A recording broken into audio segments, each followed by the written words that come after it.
Meus queridos amigos e amigas da IES Brasil, estamos levando em duas etapas a história de uma família, a história do modo com que Deus convidou alguém para ser um pastor da igreja, a história de um bispo apaixonado por sua igreja e por Jesus. É uma história que, em primeiro lugar, nos ensina. Uma história que nos convida a refletir que Deus pede a nossa colaboração humana no escolher suas vocações, no preparar seus missionários. Uma história que nos apresenta um homem apaixonado pela natureza. Um bispo comprometido com a história de um povo da Romênia. Um bispo inserido no coração da juventude. Um pastor apaixonado por Jesus, pela igreja, pela humanidade. Um profeta de Deus para os nossos tempos. Acompanhe-nos.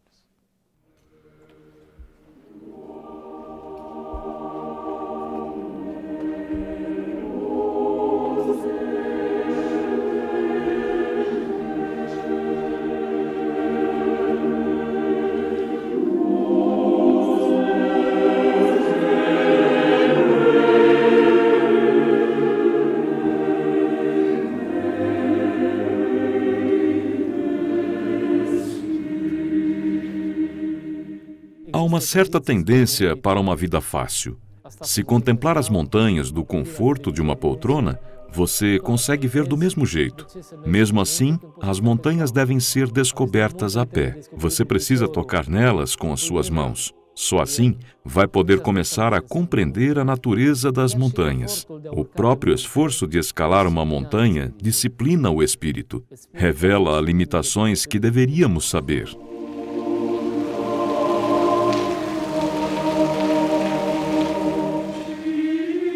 É claro que escalar grandes montanhas é um desafio, um teste que o ajuda a ir além dos seus limites, porque existem também momentos difíceis, momentos em que lhe falta o oxigênio, o seu coração está batendo acelerado, você precisa fazer aquele esforço extra. Já esse empenho, essa oportunidade de ler uma página das Escrituras Sagradas em algum lugar lá em cima, para descobrir os gloriosos salmos à luz da criação de Deus, elevam o espírito, dotam o espírito com um certo grau de certeza.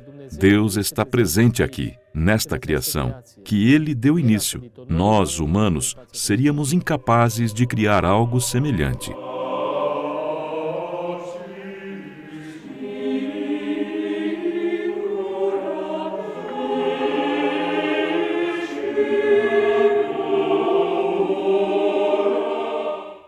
Estamos tentando organizar jornadas nas montanhas para jovens greco-católicos para ajudar eles a descobrirem a beleza das montanhas, para colocar eles em situações em que precisem fazer aquele esforço extra da necessidade de irem além dos seus limites físicos.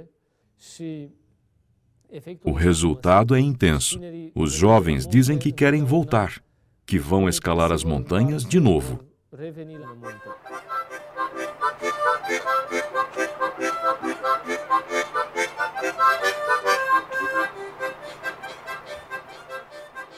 Quando ele vai para as montanhas, só para de me preocupar quando ele volta. Ele tinha uma predisposição para explorar grutas, o que me desanimava. Ele tinha me levado para uma caverna onde tínhamos de engatinhar, e eu vestida com uma calça branca. Acreditem, na época eu tinha uma percepção melhor do que agora. Mas não deixava de ser um teste. Me arrastar pela lama numa gruta que ficava cada vez mais estreita, com morcegos voando por cima de nós. Foi nessa hora que pensei comigo: meu Deus, no que é que fomos nos meter? Seria muito melhor estar lá fora, debaixo do sol. A um certo momento, tivemos que descer por uma corda e depois, me lembro, não conseguimos ver nada na nossa frente. Mas ele disse com tanto amor: escuta, coloca as mãos aqui. as pernas ali e anda para baixo como se estivesse descendo uma escada. Por que você está fazendo tantos sinais da cruz?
It's 2,000 meters, 136.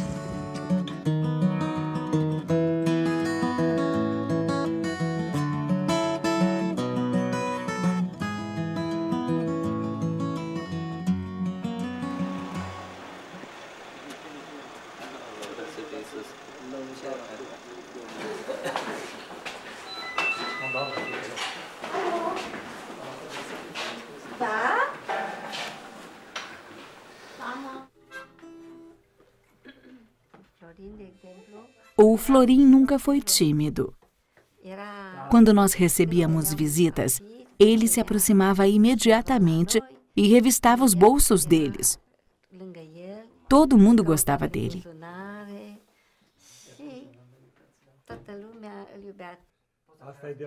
Esta é uma fotografia dele no jardim de infância. A avó vai lhe contar. Aqui em casa, a minha mulher é a contadora de histórias. Mas já que você também está aqui, você conta a história. Deixe, minha filha. Não vou lhe fazer essa desfeita. Você pode contar, querida. Acho que este é o Florim no jardim de infância. A mais velha estava no primário.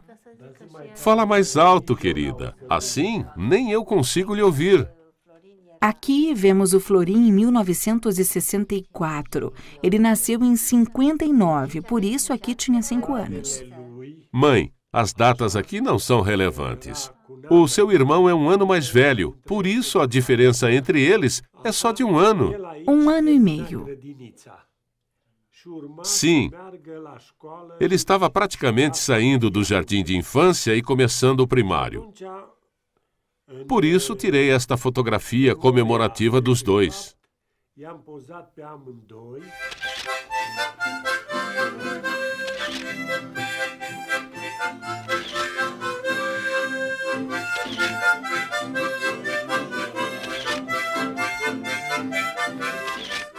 Aqui, já no final do colegial, pareciam 2 Beatles, com aqueles penteados grandes. Era a moda dessa época.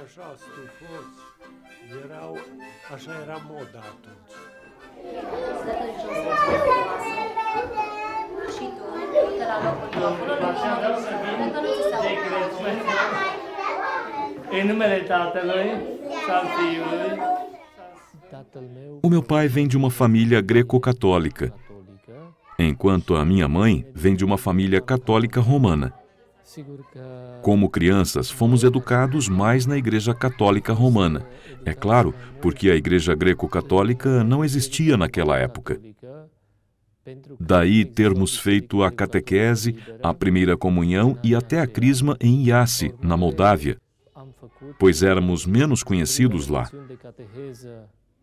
E era também onde passávamos nossas férias. Nessa época, vivíamos em Turda. Tinha sempre um policial da Securitate na igreja, que nos vigiava constantemente. Um dia, a nossa mãe foi chamada pela Securitate. Um agente lhe perguntou: "Você não compreende que está prejudicando seus filhos, levando eles à igreja?" Mamãe respondeu: eu não me meto na educação dos seus filhos. Por isso, não se meta na educação dos meus filhos. Ela foi tão firme que a Securitate nunca mais voltou a procurá-la. E nós nunca tivemos problemas com eles. Mama Lois era bună? Da. Dă-te un. Altivița mea. 2, 6.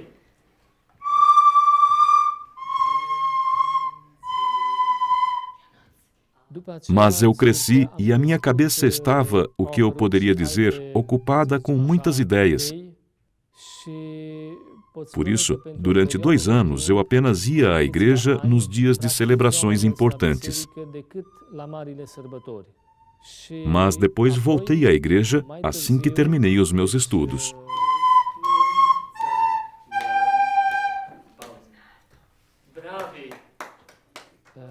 Tiveram vários momentos importantes.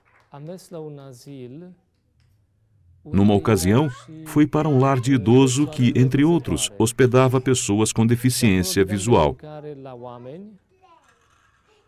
Eu estava dando comida para várias pessoas e, de repente, um senhor cego que estava recebendo uma maçã estendeu a sua mão em direção a mim. Colocou a sua mão sobre a minha e disse: "Obrigado, senhor padre." Nesta época, eu não era padre. Aquelas palavras tiveram um grande impacto em mim. Tenho que admitir que foram proféticas. Eu nunca tinha pensado nessas coisas. Achava isso muito superior, algo que me ultrapassava.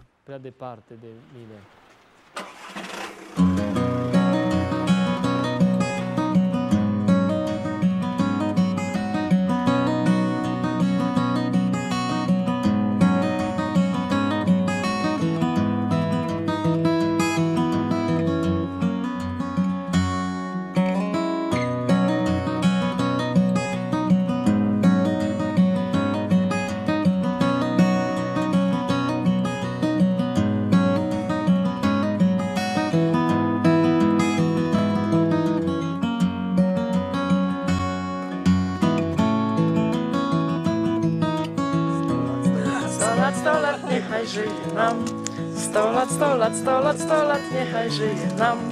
Niech żyje nam, niech żyje nam. Zdrowiu, szczęściu, pomyślności, niechaj żyje nam.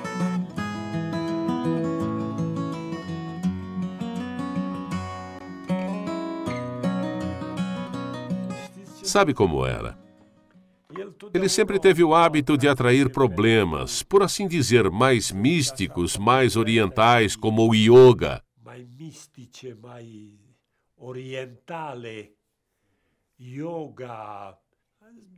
Era a sua forma de ser autêntico. Enquanto seu irmão comprava Madame Bovary, ele comprava livros sobre filosofia antiga, filosofia hindu ou filosofias chinesas. Foi interessante.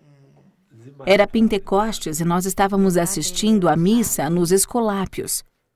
Tinha muita gente e, de repente, o Florim se sentiu fraco. A Mirella estava mais perto dele, por isso deitou ele no altar lateral. As pessoas diziam para ele ir lá para fora, onde o padre Pintia apareceu rápido. Naquela época eu não sabia. Ele estava vestido como um civil. Ele me disse: "Quando ele se recuperar, diga que venha conversar comigo." Ele convidou o Florim a um quarto separado onde conversaram e disseram algo um ao outro. O Florim estava visivelmente comovido quando voltou.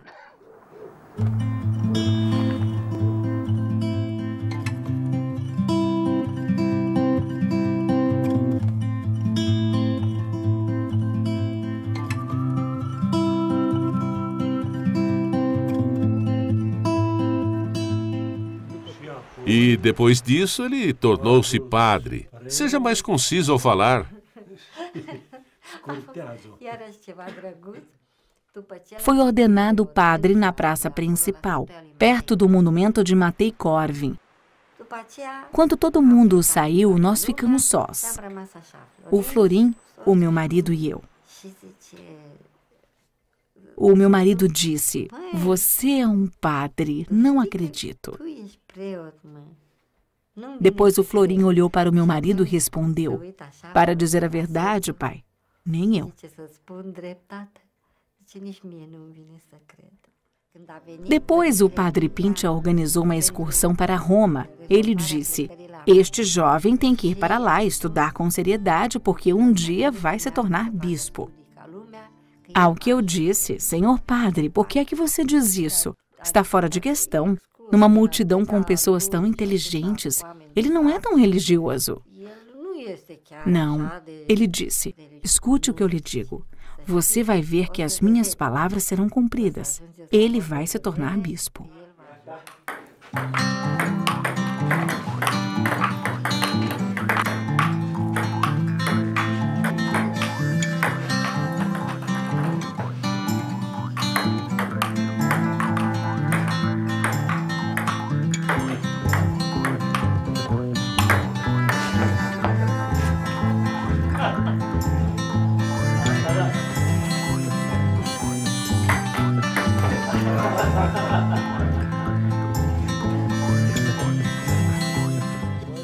Fomos a primeira geração a ir a Roma.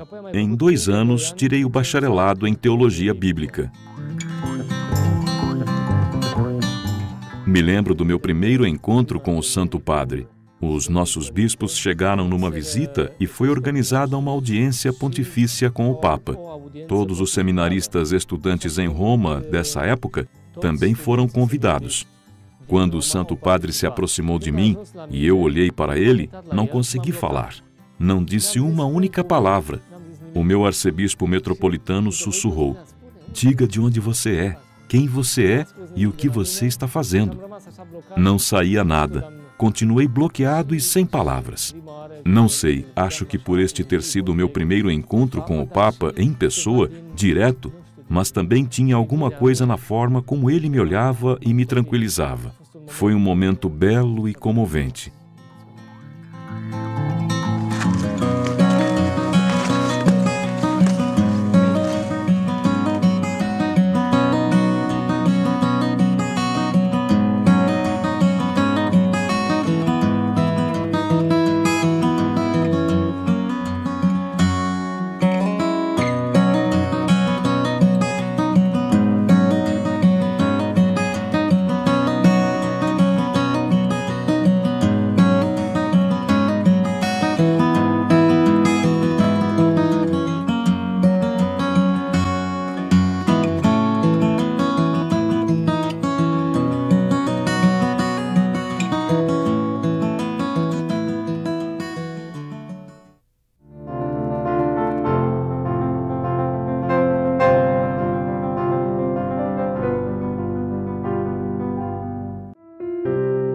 Uma vez, há muitos anos, Nossa Senhora apareceu para 3 crianças e pediu para todo mundo rezar o terço todos os dias.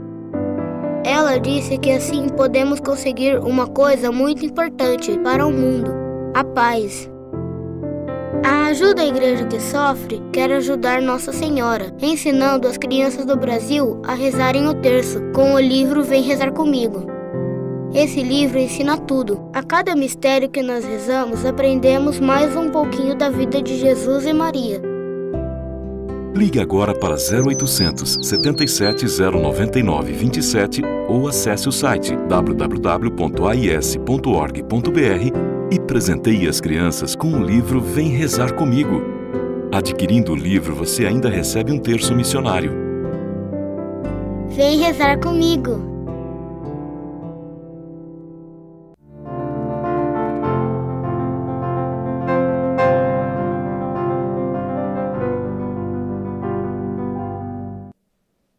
Amigos, que bom entrarmos em contato com um bispo tão esportista, tão inserido em nosso tempo, que nos lembra uma parte do nosso querido João Paulo II. Mas nesse primeiro momento de nosso encontro, sendo depois por uma segunda etapa, eu gostaria de refletir com vocês a pedagogia de Deus. Na história desse jovem Florentin, mamãe católica, o pai de origem grega católica, vivendo numa situação de um regime comunista, educou seu filho no silêncio nos primeiros passos de Deus.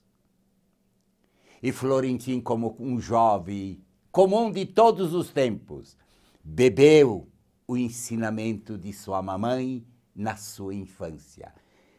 Iluminou-se pela luz do seu papai apaixonado pelas ciências e filosofia, mas lentamente, como jovem, abandonou um pouco a sua relação com Deus. Entretanto, a semente plantada por seus pais em seu coração, em sua infância, esperaram a oportunidade onde se encontrou com um padre. O padre o cultivou na dimensão espiritual, no silêncio do sistema comunista. Foi-lhe falando de Deus, ele foi se apaixonando. Um jovem atraído pelas montanhas, um jovem atraído pelo belo e por Deus. Este jovem foi escolhido para ser um bispo deste povo ferido da Romênia, depois de tantos anos de perseguição. Ligue-nos para 0800 77 099 27. Os países que pertenceram ao sistema comunista. Terminou o sistema comunista, mas as ruínas do sistema comunista continuam nesse povo. As suas estruturas religiosas, as suas igrejas, a catequese, a evangelização estão carentes. Nós, da Igreja do Ocidente, somos desafiados a levar aos nossos irmãos que pertenceram um dia e sofreram sobre os sofrimentos do sistema comunista, a nossa colaboração. A IS Brasil está comprometida com essa história, vai na direção desses homens e mulheres de Deus que se apaixonam na construção da vida desse povo. E ao apresentar essa história, quero lhe despertar, se quisermos ter padres, se quisermos viver o amor, nós também deveremos, como o pai e a mãe de Florentin, rezarmos pelas vocações, incentivarmos, plantarmos no coração dos filhos o gosto e a semente de Deus. Se a nova geração é órfã de Deus, a igreja não é culpada nem só o mundo, é porque você, papai e mamãe, deixaram de plantar no coração dos seus filhos a saudade de Deus, o sonho de Deus, a vida de Deus. Pai querido, na presença desse documentário, nos abençoe, nos desperte para a nossa vocação cristã de evangelizar as novas gerações e conceda-nos o dom de vivermos Tua palavra, abençoando-nos em nome do Pai, do Filho e do Espírito Santo. Amém. O futuro da igreja, o futuro dos missionários, o futuro da fé, depende de Deus, mas essencialmente dos semeadores, de minha vida, de tua vida, da vida de vocês, queridos papais.